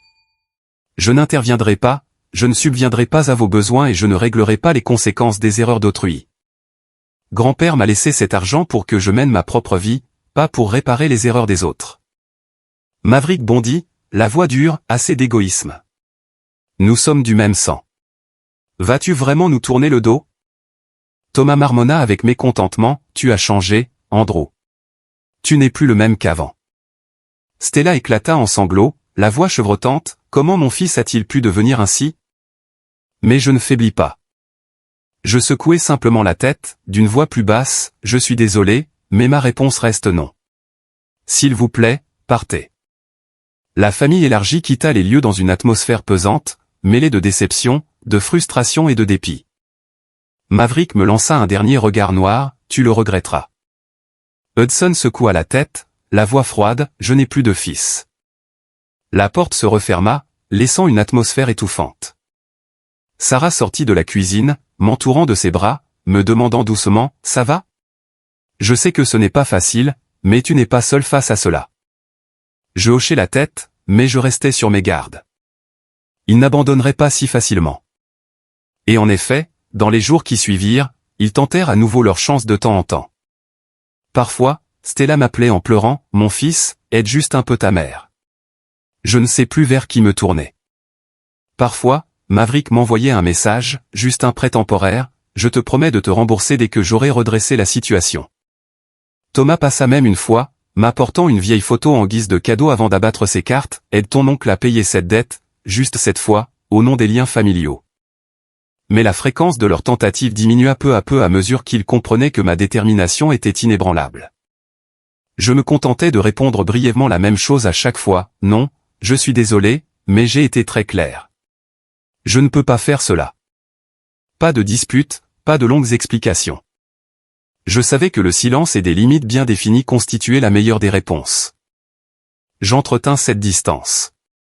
Pas de querelle, pas d'explication, pas d'aide. Je savais que si je cédais ne serait-ce qu'une fois, pour un montant minime, toutes les barrières que j'avais construites s'effondreraient instantanément, me ramenant aux blessures qu'il m'avait fallu des années pour surmonter. Dans les jours qui suivirent cette visite de la famille élargie, je vécus dans un état d'alerte permanent, tel un soldat gardant une forteresse. Chaque fois que le téléphone sonnait, mon cœur ratait un battement. Chaque message d'un numéro inconnu faisait l'objet d'un examen attentif. Sarah remarqua cette tension. Elle me prenait souvent dans ses bras par derrière, murmurant, tu n'as rien fait de mal. Tu ne fais que protéger ce qui t'appartient. Tout ira bien. Lucian, désormais un peu plus grand, courait dans la maison en riant de manière insouciante, et ses éclats de rire étaient le remède qui me permettait de tenir le coup. Je me concentrais sur mon travail de comptable, passant mes après-midi à apprendre à Lucian à empiler des blocs de bois, et mes soirées à lire avec Sarah. Cette vie paisible était le fruit d'années de persévérance, et je ne laisserais personne la détruire. Mais au fond de moi, je savais qu'ils n'avaient pas renoncé. Ils attendaient simplement le moment opportun. Et ce moment viendrait lorsqu'ils seraient vraiment désespérés.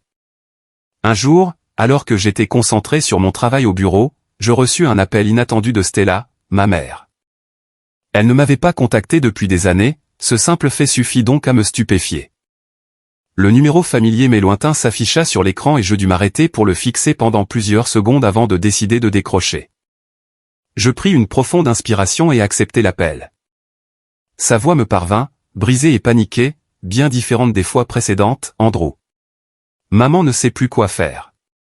Elle éclata en sanglots. Ses pleurs étouffés me firent me redresser sur ma chaise, le cœur serré par l'angoisse. Ce n'était pas le ton fin d'autrefois. C'était un véritable désespoir. Je m'efforçai de rester calme, maman, calme-toi. Qu'est-ce qui s'est passé? D'une voix entrecoupée, Stella raconta que Maverick avait trompé nos parents. Il les avait convaincus d'investir l'intégralité de leurs dernières économies, le peu d'argent qui leur restait après leurs précédents échecs financiers, et d'hypothéquer leur unique maison pour un projet qu'il avait imaginé. Il leur avait dit que c'était une occasion en or, mon fils, disait-elle d'une voix tremblante, des bénéfices élevés, un retour sur investissement rapide. Il nous avait tout promis, de quoi rembourser nos vieilles dettes et nous offrir une vie confortable. J'écoutais, serrant mon crayon si fort qu'il se brisa net, imaginant la scène, Maverick, avec son sourire enjôleur, décrivant un projet immobilier grandiose dans le Nevada, promettant des rendements quadruplés. Mes parents, après des années de pertes, avaient aveuglément fait confiance à leur fils aîné, celui qu'ils avaient toujours favorisé. Je me rappelais Maverick se vantant de ses idées d'affaires et mon père Hudson hochant la tête, mon fils a du talent. À présent, tout s'était effondré. Elle continua, nous l'avons cru, Andrew. C'était notre dernière chance de nous refaire après des années d'échecs. Nous n'avons pas douté, nous n'avons rien vérifié, nous avons juste accordé notre entière confiance à Maverick. J'étais assis dans le bureau silencieux, mes collègues ignorant tout de la situation, mais mon esprit bouillonnait. Maverick, encore lui. Il n'avait jamais changé. Elle poursuivit, tout s'est effondré quand la banque est venue nous notifier la saisie et la mise en vente de la maison. Ils se sont présentés chez nous, mon fils, avec tous les documents officiels. Paniqués, nous avons appelé Maverick, mais il avait déjà dépensé tout l'argent de l'investissement. La majeure partie est passée dans des fêtes, des jeux d'argent et le remboursement de ses dettes personnelles. Il n'a plus aucun moyen de couvrir quoi que ce soit. Maintenant, il a disparu. Son téléphone est éteint. Je l'imaginais sans peine, mes parents debout dans la maison, les papiers de saisie sur la table, les pleurs de ma mère se mêlant aux cris de colère de mon père. La maison où j'avais grandi, qui abritait mes souvenirs d'enfance mêlés de douleur, était désormais perdue pour de bon. Maverick, toujours aussi fuyant, s'était esquivé, leur laissant le soin de gérer le désastre. Je demandai doucement, comment va papa? Elle sanglota de plus belle, ton père n'a pas supporté le choc. Il a fait une crise cardiaque. Il est aux urgences actuellement, dans un état critique. Dans sa panique et son désespoir, Stella n'avait plus personne vers qui se tourner et avait fini par m'appeler, moi, le fils qu'elle avait pourtant renié sans ménagement. Elle dit à travers ses larmes, je sais que j'ai eu tort, mon fils, mais aujourd'hui, il ne nous reste plus que toi. Ces mots me transpercèrent le cœur comme un couteau. Bien que j'ai depuis longtemps coupé les ponts affectifs et fixé des limites, je ne pouvais pas faire abstraction de la situation. En moi se jouait un combat entre les souvenirs de mes blessures passées et les réprimandes, le rejet, les regards méprisants et la réalité de cet homme sur son lit d'hôpital qui restait mon père. Je me rappelais le moment où il m'avait renié au téléphone, sa voix de glace, et cette douleur demeurait vive. Mais il était mon père, celui qui m'avait donné la vie, même s'il ne m'avait jamais compris. Je me demandais, puis-je lui tourner le dos, où est-ce l'épreuve finale? Je quittai le bureau plus tôt et pris la route pour Chicago, un trajet de plusieurs heures durant lequel mon esprit ne cessa de tourner. Les souvenirs m'assaillirent, les moments où mon père privilégiait Maverick à mon détriment, les dîners de famille où j'étais mis à l'écart, mais aussi de rares moments de mon enfance où il m'avait serré dans ses bras. C'est tout de même mon père, me répétais-je, les mains crispées sur le volant. À mon arrivée, la nuit était tombée. Les lumières de l'hôpital étaient froides et crues. J'entrai dans l'unité de soins intensifs. Mon père Hudson y était allongé, le visage émacié, entouré de machines clignotantes. Il paraissait plus vieux que jamais, la peau cireuse et les yeux fermés. Dans le couloir, Stella était assise, prostrée, pleurant seule, les cheveux ébouriffés. En me voyant, elle se leva d'un bond, se précipita vers moi et me serra fort dans ses bras en sanglotant, « Andrew, tu es venu. Je sais que nous avons eu tort. S'il vous plaît, sauve ton père. » Je ne sais plus vers qui me tourner. Ces paroles résonnaient, empreintes d'un regret bien tardif, mais je ne répondis pas par des reproches. Bien que la vieille douleur demeure comme une cicatrice non refermée, j'intervins pour prendre en charge tous les frais médicaux. J'appelai Maître Jenkins, organisai les virements bancaires en faveur de l'hôpital, m'assurant que mon père reçoive les meilleurs soins, les meilleurs médecins, une chambre individuelle et les médicaments nécessaires. Je vais couvrir les factures médicales de papa, dis-je à ma mère d'une voix calme. Elle éclata en sanglots, me serrant la main comme si elle craignait que je ne parte, la voix tremblante, « Merci, mon fils. Même si je sais que nous ne méritons pas que tu fasses cela. » Je ne répondis pas, me contentant de hocher la tête, le cœur déchiré. Attendant les résultats avec anxiété, je m'assis au chevet de mon père, observant sa faible respiration, me demandant pourquoi tout devait toujours en arriver là. Le médecin m'indiqua que son état était critique, mais qu'une intervention rapide l'avait sauvé. Je restais à l'hôpital quelques heures pour tout organiser, puis je rentrais chez moi auprès de Sarah et de Luciane, le cœur lourd. Au cours des semaines qui suivirent, la santé de Hudson se stabilisa peu à peu. Il reprit connaissance, restant faible mais hors de danger. Je lui rendais visite de temps en temps, sans excès, simplement pour me tenir informé. Je subvenais à leurs besoins essentiels comme la nourriture, les médicaments, allant jusqu'à embaucher des gardes-malades temporaires lorsque c'était nécessaire. Tout ce que je faisais restait mesuré. Je maintenais une distance nécessaire, pas d'effusion, pas de longues conversations. Ce n'était pas de la froideur, c'était la limite que j'avais appris à fixer pour me préserver. Mes parents commencèrent à exprimer des regrets pour la première fois, admettant leurs erreurs passées. Mon père, sur son lit d'hôpital, d'une voix faible mais claire, ta mère et moi avons trop favorisé Maverick, mon fils. Nous lui avons accordé une confiance aveugle et nous t'avons négligé sans nous en rendre compte. Stella éclata en sanglots, incapable de se retenir, je suis désolé de t'avoir tourné le dos, de t'avoir laissé seul pendant si longtemps. J'ai eu tort. Ces mots semblaient sincères, mais je constatais en silence une amère vérité, le regret n'apparaissait que lorsque tout était perdu, une fois la maison saisie, l'argent épuisé et sans autre issue possible. La compassion ne signifiait pas pour autant un retour aux anciennes habitudes. J'éprouvais de la pitié pour eux, mais je ne leur pardonnais pas totalement. Anxieux face à l'avenir, je me demandais, ont-ils vraiment changé, ou n'est-ce que temporaire? Je gardais mes distances, protégeant ma propre famille, sachant que la véritable tragédie n'était pas encore terminée. Dans les semaines qui suivirent l'hospitalisation de mon père Hudson, je maintins ma routine habituelle, je me levais tôt pour préparer le café, déposer Luciane à la crèche, puis me plongeais dans les registres au cabinet de comptabilité. Sarah était toujours à mes côtés, m'encourageant par ses étreintes et ses murmures, tu fais ce qu'il faut, mais ne les laisse pas t'aspirer à nouveau. Je hochais la tête, mais mon cœur était en proie au doute. À chaque visite à l'hôpital, je voyais mon père plus faible, ma mère Stella émaciée, les yeux rougis. Il parlait de Maverick avec déception, il nous a abandonnés, Andrew. Nous avons eu tort de lui faire confiance. Leurs paroles m'attendrissaient, même si je savais que cela pouvait n'être qu'une attitude de façade. Je m'interrogeais chaque nuit, allongé aux côtés de Sarah, les yeux fixés sur le plafond sombre. J'attendais la suite avec anxiété, me sentant sur le fil du rasoir, un faux pas, et tout pouvait s'effondrer. Le jour de la sortie de Hudson, je réalisais que mes parents n'avaient nulle part où aller. Ils quittaient l'hôpital, mais leur ancienne maison avait été saisie, leurs biens vendus, et ils n'avaient ni amis ni parents disposés à les accueillir. Ma mère Stella m'appela, la voix tremblante, mon fils, nous ne savons plus où aller. Je me laissai tomber sur le canapé, le téléphone à l'oreille, le cœur partagé. Les souvenirs affluèrent, les moments où j'avais été mis à l'écart, dévalorisé, mais aussi de rares instants comme lorsque mon père m'avait appris à faire du vélo quand j'étais enfant, ou quand ma mère me préparait ma soupe préférée lorsque j'étais malade. Peu importe comment ils m'ont traité, ils restent mes parents, me dis-je, même si la vieille blessure était toujours douloureuse. Après mûre réflexion, et encouragé par les paroles de Sarah, c'est à toi de décider, je te soutiendrai, je décidai de les accueillir, y voyant une ultime chance de guérison pour tout le monde. Je leur dis au téléphone, je vais vous installer chez moi, mais ce ne sera que temporaire, et vous devrez en respecter les règles. Elle fut transportée de joie, merci, Andrew. Je te promets que nous ne dérangerons pas ta famille. Quand je me rendis à l'hôpital pour les récupérer, mon cœur battait d'anxiété. Était-ce une erreur?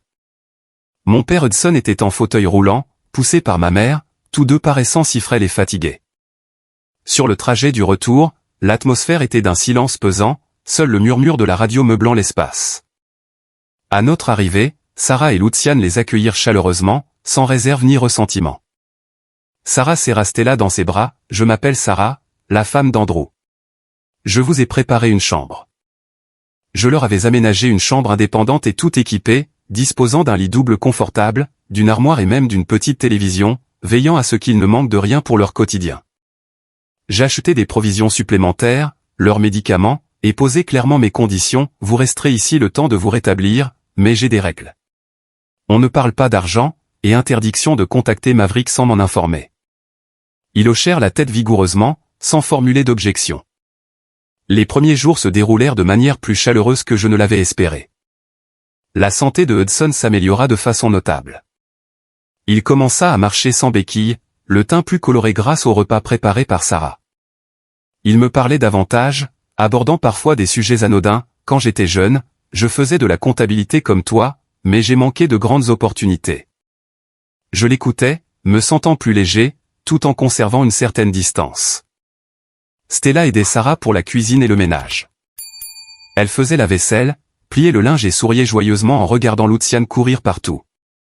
L'atmosphère familiale devint progressivement chaleureuse et complice.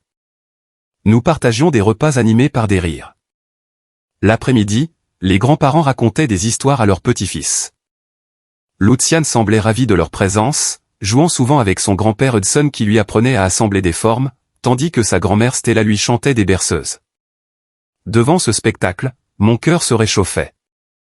Peut-être avait-il réellement changé. Je commençais à penser que ma décision de leur ouvrir ma porte avait été la bonne, que les événements récents, la perte de leur maison, la crise cardiaque, le désespoir avaient été assez marquants pour les transformer. Mon anxiété initiale fit place à l'espoir, notre famille pouvait guérir. Mais cette harmonie ne tarda pas à se fissurer. Un soir, dans notre lit, Sarah me confia à voix basse pour ne pas être entendue. « Aujourd'hui, j'ai accidentellement vu ta mère rencontrer Maverick près du portail. Elle lui a donné ce qui ressemblait à de l'argent, puis elle s'est empressée de rentrer en m'apercevant au loin. Je fus surpris et troublé, me redressant brusquement. Es-tu sûr que c'était eux ? Sarah hocha la tête, je l'ai vu clairement. Maverick se tenait devant le portail, l'air furtif. Mon cœur s'accéléra, l'angoisse me submergeant à nouveau. Maverick, celui qui s'était volatilisé après les avoir escroqués. Pourquoi réapparaissait-il ? Et pourquoi me le cacher ? Je me rappelais leur promesse, ne pas le contacter. Le doute s'installa, mais je ne les confrontai pas immédiatement, préférant observer. À partir de ce moment, mes parents commencèrent à me solliciter constamment pour diverses dépenses imprévues. Parfois pour des frais médicaux additionnels, d'autres fois pour des médicaments ou des compléments alimentaires. Puis d'anciennes dettes refirent surface sous des prétextes urgents. Au début, ces demandes étaient sporadiques, mais elles devinrent de plus en plus fréquentes, hebdomadaires, comme si c'était devenu un pli difficile à perdre. J'acceptais toujours de les aider, effectuant des virements bancaires, mais le doute grandissait en moi. Ces demandes ne semblaient plus aussi justifiées ni nécessaires qu'auparavant, les frais médicaux étaient déjà couverts, les médicaments disproportionnés, et ces vieilles dettes bien floues. Je me demandais, à quoi sert cet argent ? Est-ce pour Maverick ?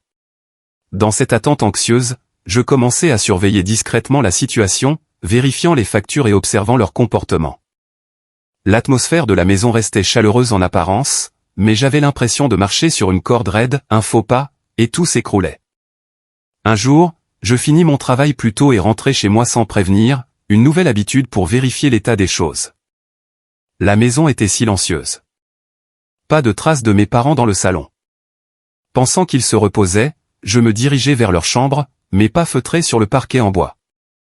Mais en m'approchant de la porte, je me figeai en entendant des chuchotements. C'était la voix de mon père Hudson, nous devons trouver un moyen de soutirer plus d'argent à Andrew. Maverick insiste trop. Ma mère Stella répondit, oui, la dernière fois nous lui avons donné $500, mais il a dit que ce n'était pas assez pour payer ses dettes. Quel prétexte allons-nous trouver cette fois ? Les mots me parvenaient par bribes, mais ils étaient bien suffisants pour me faire comprendre la situation. Ils avaient besoin de plus d'argent de ma part pour le donner à Maverick pour ses dettes. Et ils cherchaient des excuses car ils continuaient à faire pression sur eux. Je restais pétrifié devant la porte, le sang me montant au visage. Ainsi, toutes leurs demandes précédentes n'étaient pas destinées à des besoins essentiels, mais à continuer d'alimenter Maverick, cet escroc qui les avait abandonnés. Ils continuaient à le privilégier, même après qu'il avait failli tuer mon père, même après avoir tout perdu par sa faute. À cet instant, je compris que mes parents n'avaient jamais réellement ouvert les yeux. Malgré la perte de tous leurs biens, malgré l'expérience de la vie et de la mort, ils reproduisaient inconsciemment les mêmes choix. Toutes les barrières que j'avais tenté d'ériger s'effaçaient devant un seul nom, Maverick. Ils continuaient à le faire passer avant la vérité, avant la responsabilité, et avant la confiance que j'avais essayé de restaurer. Je réalisais alors que le problème n'avait jamais été l'argent ou les circonstances, mais des choix profondément ancrés en eux que la perte seule ne pouvait changer. Mon cœur sembla s'arrêter une seconde. Puis le sang me monta à la tête, bouillant. Je n'étais plus le Andrew effacé et patient d'autrefois, celui qui tolérait tout et continuait d'espérer. À cet instant, debout devant la porte de leur chambre, en entendant ces chuchotements, tout vola en éclats. Maverick, le menteur, celui qui les avait abandonnés, demeurait leur priorité, même après avoir presque causé la mort de mon père, même après leur avoir fait perdre leur maison et tous leurs biens. Je ressentis une vive colère, mais pas une rage aveugle. C'était une clarté soudaine, comme un rayon de soleil traversant de sombres nuages. L'anxiété monta en moi, qu'allais-je faire à présent? Les laisser rester ou y mettre un terme définitif? Mais la réponse s'imposa d'elle-même. Je pris une profonde inspiration, serrai les poings et poussai brusquement la porte pour entrer. Mes parents pâlirent en réalisant que j'étais là et que j'avais tout entendu. Mon père Hudson était assis sur le lit, son téléphone à la main, probablement en train d'envoyer un message à Maverick, le visage blême. Il bafouilla, « Andrew, pourquoi es-tu rentré si tôt aujourd'hui ?»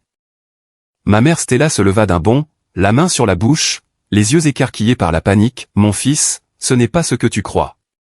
Nous étions juste en train de... » Ces mots s'étouffèrent dans sa gorge en croisant mon regard.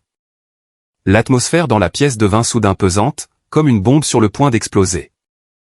Je me tenais là, dans cette chambre que j'avais aménagée pour eux avec tant d'espoir, désormais témoin de leur ultime trahison. Les souvenirs m'assaillirent, les moments où j'avais été mis à l'écart au profit de Maverick, les moqueries lors de la lecture du testament et ces dernières semaines chaleureuses passées ensemble. Tout cela n'était qu'une amère plaisanterie.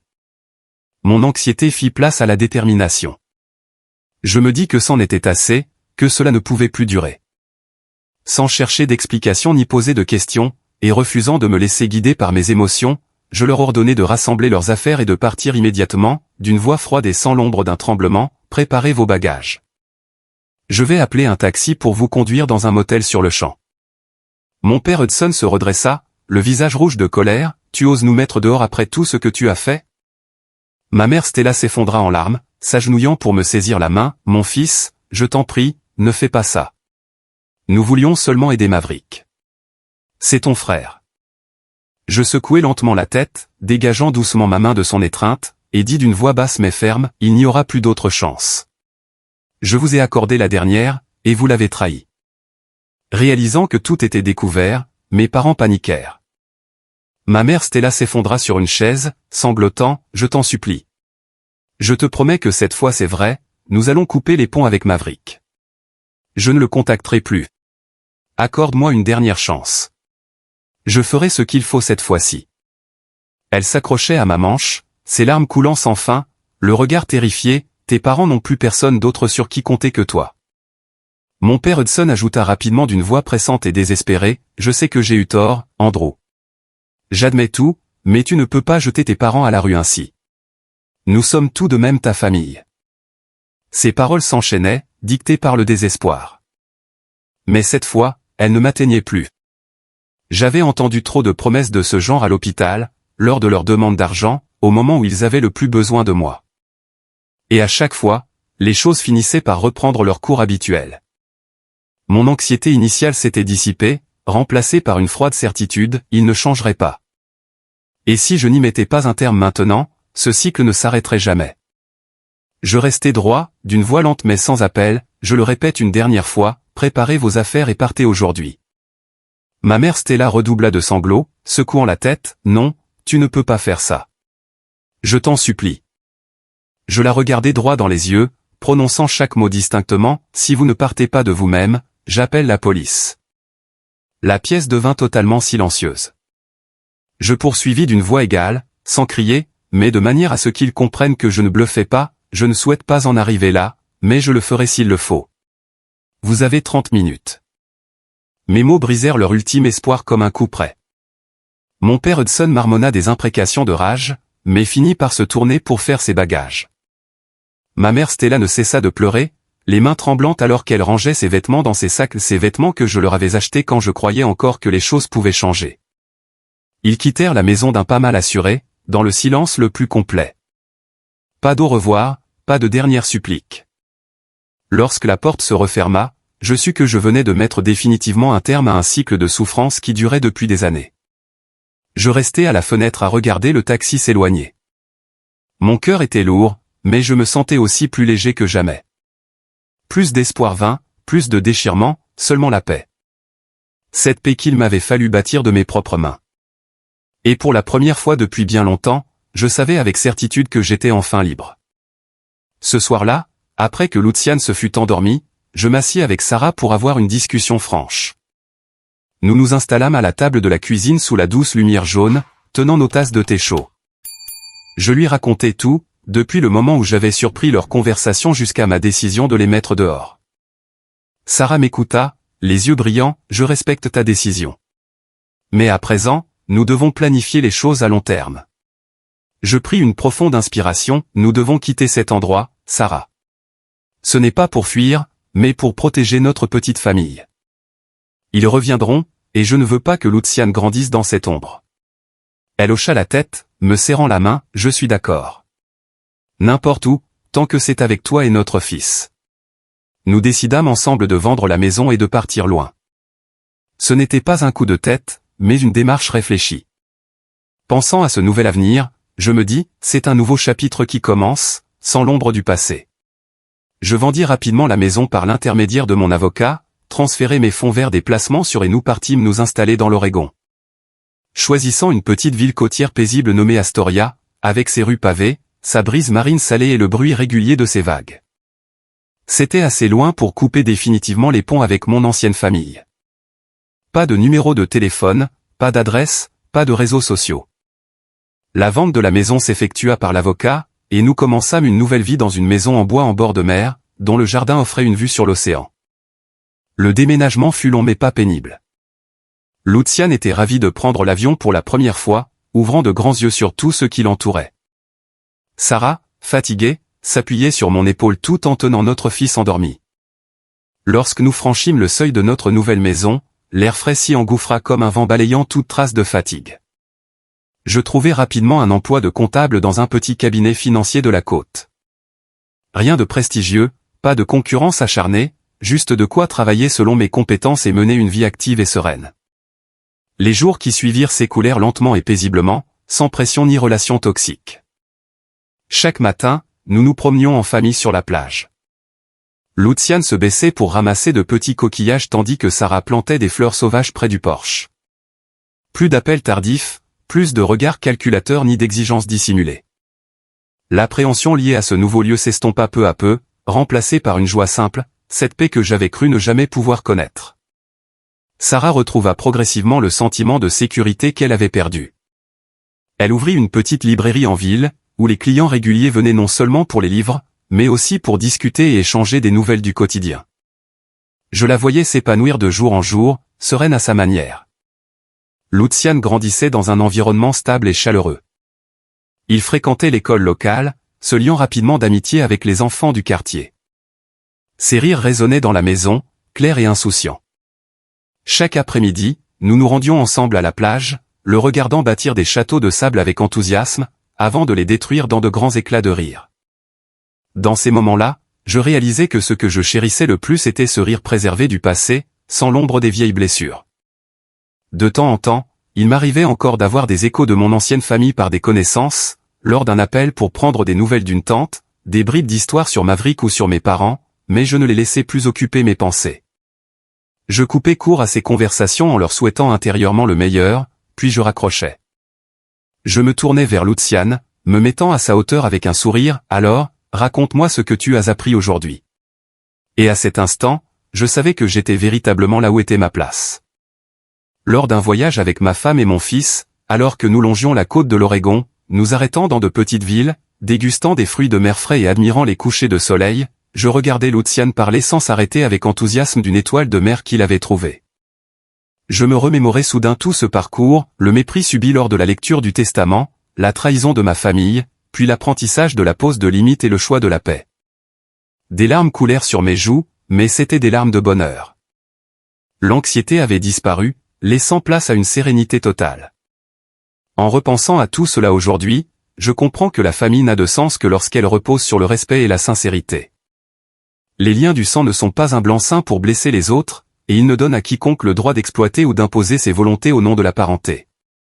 Le véritable amour ne force pas les gens à s'effacer, à vivre dans la peur ou la culpabilité. Il permet à chacun d'être soi-même sans avoir à souffrir en retour. De ma propre histoire, j'ai tiré une leçon difficile mais nécessaire, le sacrifice inconditionnel n'est pas toujours noble. Sans limite claire, l'endurance devient facilement le terreau de comportements abusifs, répétant le cycle de la souffrance de génération en génération. Ce n'est qu'en osant dire « assez » que j'ai pu mettre un terme à ce qui m'avait silencieusement détruit pendant des années. Et si j'avais un conseil à donner à quiconque se trouve pris au piège de relations similaires, ce serait celui-ci: si une relation n'existe que parce que vous donnez, endurez et vous effacez, ayez le courage de la quitter. Choisir la paix n'est pas un acte égoïste. C'est une responsabilité envers sa propre vie et envers ceux que l'on aime véritablement. J'ai choisi la paix, et ce fut la meilleure décision de ma vie.